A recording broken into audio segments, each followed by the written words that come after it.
एकादशी के प्रति ऐसी भावना होनी चाहिए कि वो आपका सौभाग्य है, आप उसको राजी राजी खुशी होकर के उत्सव मना करके एकादशी करते हैं।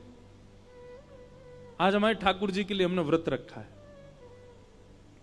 एकादशी के दिन अन्न में पाप का निवास होता है, इसलिए अन्न सेवन नहीं करना चाहिए। और चावल तो पूर्ण अन्न होता है, इसलिए चावल तो बिल्कुल ही नहीं खाने चाहिए।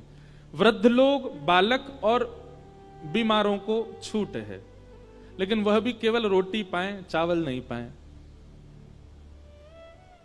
दूसरी बात, एकादशी यदि आप रखते हैं और एकादशी के दिन कोई धाम का प्रसाद लेकर के आपके घर आ जाता है, तो प्रसाद के प्रति यह भावना मत रखो आज तो एकादशी हम कल पाएंगे। नहीं, आपकी एकादशी प्रसाद से ऊंची नहीं है। अगर कोई प्रसाद लेकर के आया और प्रसाद में अन्न है, कोई धाम का प्रसाद लेकर के आया, आसपास के मंदिर का भी अगर आया है तो उसको भी प्रणाम कर लो, पर धाम का यदि प्रसाद आया है तो धाम के प्रसाद के साक्षात गोविंद आए आपके घर, उनको आपको तुरंत स्वीकार करना चाहिए। अब लोग इसमें कहते हैं उसमें भी तो अन्न है। देखो, प्रसाद वस्तु नहीं है, प्रसाद अन्न नहीं है, प्रसाद प्रसाद है। दोष अन्न में होता है, प्रसाद में नहीं। अब लोग आगे इसमें अब और भी भावना कर सकते हैं, हम अपने घर के ठाकुर जी का भोग लगा देंगे तो वो भी तो प्रसाद बन गया, तो पा ही सकते हैं हम उसको। पर कहीं ना कहीं आप उसको अपनी ऊर्जा के लिए पा रहे हो ना, आप उसको पूर्ण रूपेण प्रसाद समझ करके तो नहीं पा रहे। आप घर में भी जो भोजन करते हैं वो ऊर्जा के लिए करते हैं, और ऊर्जा के लिए किया गया भोजन होगा, वो प्रसाद नहीं है। हाँ, आपने ठाकुर जी को निवेदित करके पाया है।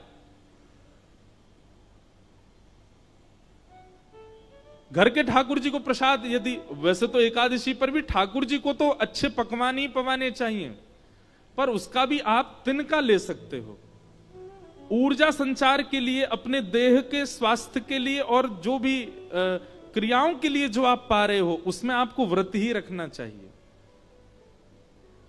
एकादशी व्रत भगवत प्राप्ति का एक बहुत श्रेष्ठ साधन है, उसको करना चाहिए। तत्पश्चात अब आगे रास पंचाध्याय प्रारंभ हो रहा है। सब लोग बिल्कुल अब सावधानी से बैठो। श्रीमद् भागवत का प्राण धन श्री रास, जो अभी निकल करके गई शरद पूर्णिमा, वही प्रसंग है, पर हम ज्यादा विस्तार ना करके उसको भी सूक्ष्म में ही कहेंगे। भगवान पिता रात्रि शरदोत्फुल्ल मल्लिका विक्षरन्तुं मनश्चक्रे योगमायामुपाश्रित। ब्रज की जितनी भी गोपियां हैं बंधुओं, ये दिखने में एक गोपी है, एक शरीर है, एक मानव है, परंतु अंतरंग आत्मा जो है वो सदा सर्वदा से भगवत प्राप्ति करने वाला कोई वैदिक संत है, जो कब से प्रतीक्षा कर रहा है भगवत प्राप्ति के लिए। सतयुग, त्रेता, द्वापर, 3 युग जिन्होंने भगवत प्राप्ति के लिए व्यतीत कर दिए तप में, ठाकुर जी ने कृपा करके द्वापर में उनको गोपी बना करके प्रकट किया, ताकि उनको ठाकुर जी वह सुख दे सकें जो 3 युगों में उन्होंने तप करके नहीं भोगा है। ब्रज के गोपी भाव को समझना बहुत मुश्किल है। लोग बाग उसको सामान्य स्त्री पुरुष का प्रेम समझ लेते हैं और यहीं पर दोष उत्पन्न हो जाता है। जन्म जन्मांतर, कल्प कल्पांतरों से लगी हुई यह सब गोपियां, ये कोई ऋषि हैं पूर्व जन्म की, जो कितने जन्मों से तप कर रही हैं, तब जाकर के इनको सौभाग्य मिला कि ब्रज की गोपी बन करके आई। और सबसे बड़ी बात, 3 वर्ष के ठाकुर जी को देख करके 90 वर्ष की गोपी के हृदय में प्रेम उत्पन्न हो रहा है। इसको आप सामान्य स्त्री पुरुष प्रेम जन्य नहीं मान सकते। ये काम प्रेम नहीं है, ये काम वर्धक प्रेम नहीं है, ये काम नाशक प्रेम है। बहुत ध्यान से सुनिएगा। भक्तिमती मीराबाई, मीराबाई इतनी सुंदर थी कि उनका रूप देख करके एक बार यदि कोई देख ले तो पुनः देखने की इच्छा होगी, इतनी सुंदर थी। तो जब मीराबाई की भोजराज के साथ में विवाह हुआ और जब मेवाड़ गई तो मेवाड़ में मीराबाई जिस राजमहल में रहती थी, उस राजमहल में जिस तरफ मीराबाई का कक्ष था, वहां खिड़की के नीचे हजारों संतों की भीड़ लगी रहती थी और सब एक टक देखते रहते थे खिड़की की ओर। मीराबाई तो राजघराने की कन्या है, वो दर्शन देने की भावना से नहीं जाती थी, दर्शन करने की भावना से जाती, पर मर्यादा है इसलिए बाहर नहीं जाती थी, तो खिड़की खोल करके ऊपर से प्रणाम करती थी। और सब संत मीराबाई को देख करके नेत्रों से अश्रु बहाने लगते थे। तब कुंवर भोज जिनसे मीराबाई का विवाह हुआ, उनके मन में भाव आया कि मैं संतों से पूछूं ये इनकी स्थिति ऐसी कैसे होती है। तो वे गए और संतों से जाकर के पूछने लगे कि आप मीरा को क्यों देखते हो और मीरा को देखने से आप सबको क्या मिलता है। तब संतों ने प्रत्युत्तर देकर के कहा कि 5-5, 10-10 वर्ष तक भजन करने के बाद भी ठाकुर जी इतने प्रिय नहीं लगे जितनी प्रिय मीराबाई को एक बार देखने से लगने लगे। एक बार मीराबाई को देखने के बाद ठाकुर जी इतने प्रिय लग गए जितने प्रिय 10 वर्ष के भजन में भी नहीं लगे।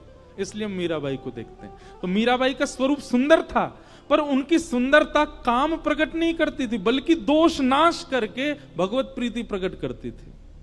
ऐसी सुंदर थी। और वास्तविक में सुंदरता वही है। एक बात हमें बताइए, किसी वस्तु विशेष को देख करके आपके मन में पाप प्रकट हो, वह वस्तु कितनी भी अच्छी हो, वह शुद्ध नहीं है। जिस वस्तु, व्यक्ति या फिर स्थान को देख करके आपके चित्त में पुण्य प्रकट हो, ठाकुर जी प्रकट हो, वो सुंदर है, वो श्रेष्ठ है।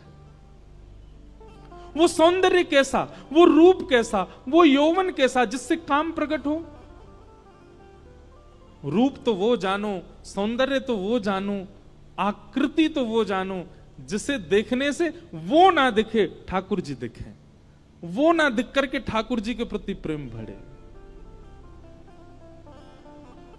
ब्रज की गोपियों को ठाकुर जी प्रियतम दिखते हैं अपने, और ठाकुर जी को देखने से उनके विकार नष्ट होते हैं। इससे यह बात उनको सिद्ध हो जाती है कि सामान्य बालक नहीं है, साक्षात परमात्मा है, साक्षात परब्रह्म है।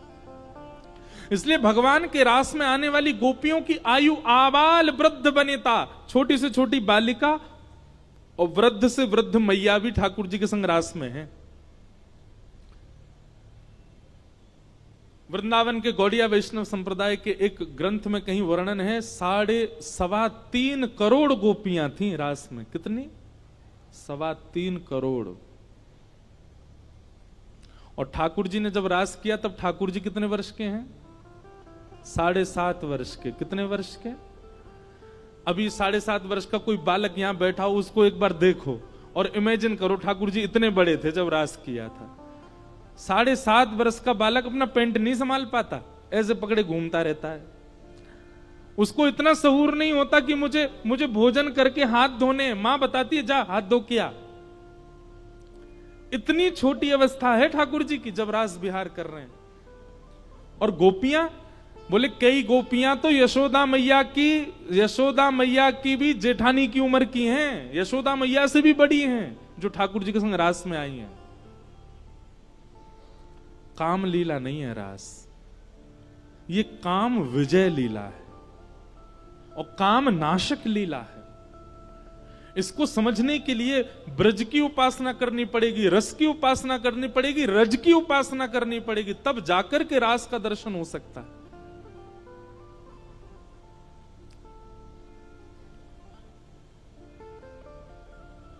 आज शरद पूर्णिमा का चंद्रमा जैसे उदित हुआ आकाश में, भगवान ने टेर बजा करके वंशी में सब कृष्ण प्रेम में उन्मुक्त गोपियों को बुलाया। और सब गोपियां जिस कार्य में हैं यथावत वहीं उस कार्य को छोड़ करके भागी ठाकुर जी से मिलने के लिए। कोई श्रृंगार कर रही है, कोई पति को भोजन करा रही है, कोई बालक को दूध पिला रही है, कोई वस्त्र धारण कर रही है, कोई स्नान करके आई है, कोई केस संवार रही है। तो मतलब अगर केस संवार रही है और कानों में ध्वनि वंशी की आ रही है तो ये नहीं सोच रही है कि मैं केस व्यवस्थित करके फिर जाऊं। जितने केस व्यवस्थित हो गए उतने केस व्यवस्थित हैं, बाकी के अव्यवस्थित केसों में ही भाग रही है ठाकुर जी के प्रति। एक आंख में काजल लगाया, दूसरी में लगाया ही नहीं है, ठाकुर जी की वंशी धनी आ गई, इतने में ही भाग रही है ठाकुर जी के प्रति। कोई अपने बालक को भोजन करा रही है, लेकिन बीच अवस्था में ठाकुर जी पुकार रहे हैं तो वो आधी अवस्था में ही बालक को दूध पिवा करके भाग रही है। एक बहुत सुंदर भाव है इस भाव के ऊपर।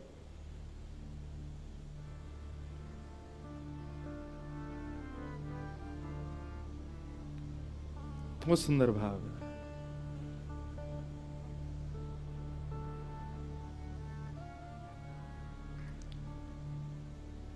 मुरली सुनत भई मती अति बौरी, मुरली सुनत भई मती अति बौरी। ब्रज भाषा के शब्द, बौरी मतलब अपने अपने कंट्रोल में नहीं है गोपियों की मति। ग्रह ग्रह ते कारज तज अपने, ग्रह ग्रह ते कारज तज अपने, निकस चली मगदारी, निकस चली मगदारी, मुरली सुनत भई अति बौरी, मुरली सुनत भई अति बौरी। नयन सिंदूर मंग अंजत है, नयन सिंदूर श्रवण बिजोरा साजे, श्रवण बिजोरा साजे, शीश तरोना माल गुही कच्छम, शीश मरोना माल गुही, झुमक नाक विराजे, झुमक नाक। गोपियों की स्थिति बताई है। कोई एक कान में कुंडल पहन करके दौड़ी है, किसी ने केवल एक आंख में काजल लगाया है, कोई सिंदूर सिर पर लगाने की जगह अन्यत्र कहीं लगा करके दौड़ पड़ी है। ऐसी अव्यवस्थित होकर के गोपियां सब वंशी धुन सुनकर के दौड़ रही हैं। इसका अभिप्राय क्या है? ठाकुर जी जा दिन चित्त में आ गए ना, उस दिन संभलना भूल जाओगे आप। जब तक संभलना आ गया, जब तक संभलने की स्थिति में हो, जब तक सजने की स्थिति में हो, संवरने की स्थिति में हो, समझो अभी संसार के ही हो। ठाकुर जी जादना चित्त में आ गए, सब भूल जाओगे। कैसे बन के रहना चाहिए, कैसे सज के रहना चाहिए, कैसे संभल के रहना चाहिए, ये स्थितियां सब ठाकुर जी दूर कर देंगे।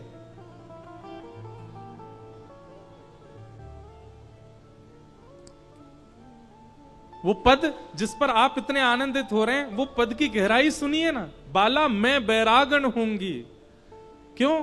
जिन भेषा मारो सांवरो रीजे, मैं सो ही भेष धरूंगी। बाला मैं बैरागण होंगी।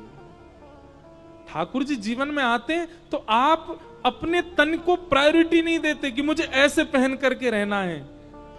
सेवा भाव जिसके चित्त में आ जाता है वो सजना सवरना भूल जाता है, वो केवल सेवा के लिए रहता है। फिर सेवा भाव जिसके चित्त में आ जाता है, प्रेम लक्षणा भक्ति जिसके चित्त में आ जाती है, उसकी जीव फिर ये नहीं चाहेगी मैं ये खाऊं, ऐसा खाऊं, वैसा खाऊं, जो मिले बस जीवित रहने के लिए पालूं। एक प्रकार से वो अव्यवस्था में व्यवस्थित रहना सीख जाता है जिसके चित्त में ठाकुर जी आ जाते हैं।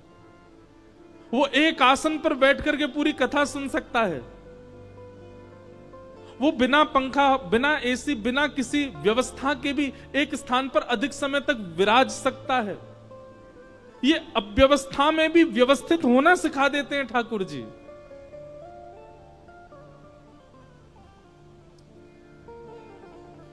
गोपियां सब दौड़ी और अव्यवस्थित स्थिति में जा रही हैं। ठाकुर जी जैसे ही नेत्र खोल करके देखते हैं तो सब गोपियां सामने खड़ी हैं। भगवान ने सब गोपियों के आने का कारण पूछा। तत्पश्चात भगवान ने 10 श्लोकों में बार बार गोपियों से कहा अपने घर वापस चली जाओ, पर गोपियां नहीं गईं।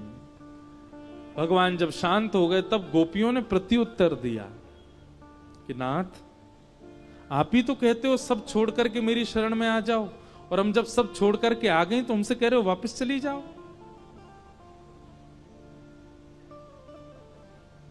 हमें व्यभिचारिणी मत समझिएगा नाथ।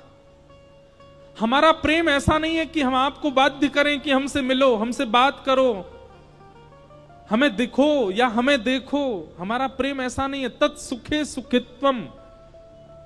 एक बार हमें यह आश्वासन कर दो कि हमारा प्रेम स्वीकार कर लिया, उसके बाद भले ही हमें जीवन भर के लिए छोड़ के चले जाओ, हम जीवन में कभी आपके सामने नहीं आएंगे। हमारा प्रेम तो विश्वास पर टिकता है, मिलन पर नहीं, दर्शन पर नहीं। लेकिन हमारा प्रेम आपने स्वीकार कर लिया, यह वचन दे जाओ हमको बस। उसके बाद फिर मुड़ के कभी हमारी ओर मत देखना, हम जीवित रहेंगे फिर भी। गोपियों का प्रेम सामान्य नहीं है बंधु।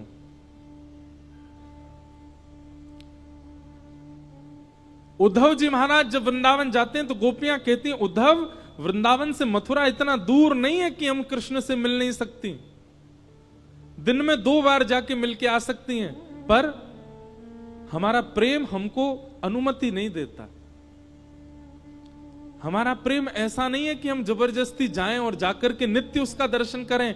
बिना दर्शन के भी कृष्ण मन, कृष्ण धन, कृष्ण ही हमारो मन, रोम रोम में कृष्ण विराजमान है। उद्धव, हमारा प्रेम ऐसा नहीं कि हम उनसे मिलें या उनको यहां खींच के लाएं या बार बार अपने एहसान बताएं, हमने उनके लिए ऐसा किया और तुम हमें छोड़ के चले गए। हमारा प्रेम ऐसा नहीं है उद्धव। हमारा प्रेम तो विश्वास पर टिका है। जीवन भर कृष्ण लौट करके नहीं आए तो भी हम उनसे ही रहेंगे, उनसे प्रेम करेंगे, उन्हीं की रहेंगी। नारद भक्ति सूत्र में नारद जी कहते हैं, प्रेम कैसा? बोले ब्रज की गोपियों जैसा, यथा ब्रज गोपिका नाम।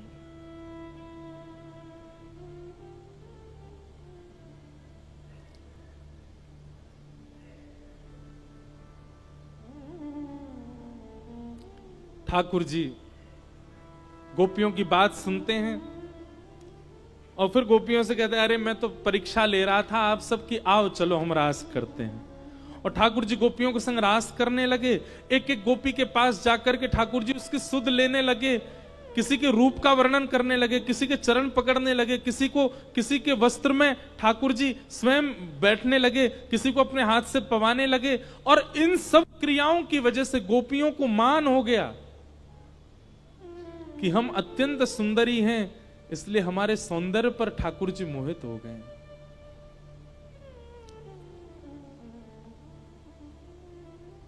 बंधुओं,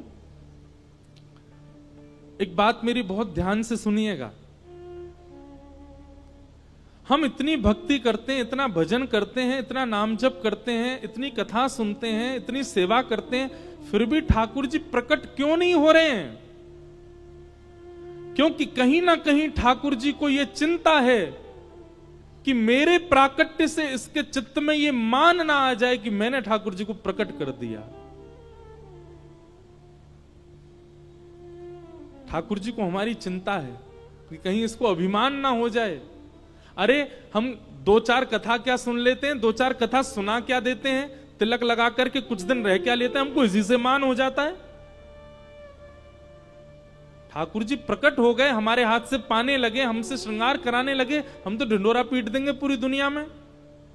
मान करेंगे कि हमारी भक्ति की सामर्थ्य देखो, ठाकुर जी प्रकट कर दिए।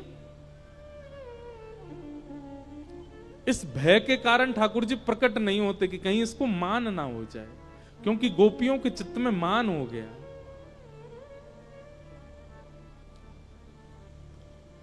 और जैसे ही मान हुआ, ठाकुर जी सर्वांगीण गोपियों के मध्य से अंतर ध्यान हो गए। और ठाकुर जी के अंतर ध्यान होते ही गोपियां विचलित हो गई। हे श्याम सुंदर, मधुसूदन, माधव, गोपीनाथ, गोवर्धन, कहां हो आप? अर्धरात्रि का समय विहंगम जंगल गोपियों को छोड़ करके ठाकुर जी चले गए।